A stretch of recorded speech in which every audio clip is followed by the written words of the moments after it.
त्यापूर्वी मी तुम्हाला एक गोष्ट सांगणार आहे, ती तुम्ही व्यवस्थित ऐकायची आहे आणि त्यानंतर मग मी तुम्हाला 2 वाक्य सांगते जी तुम्ही लिहिणार आहात.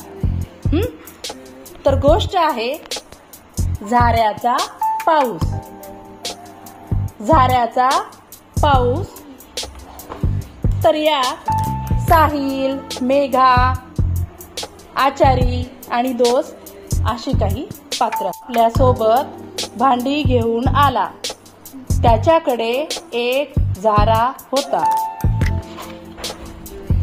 आचारी भांडी घासत होता. मेघा आणि साहिल खेळत होते. चेंडू नळाजवळ गेला.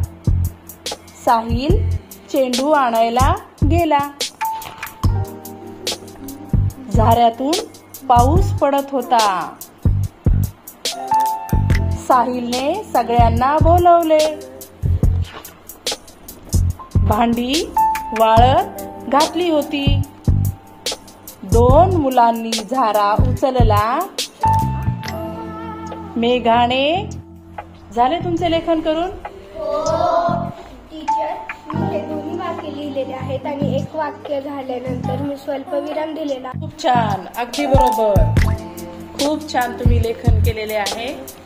छान.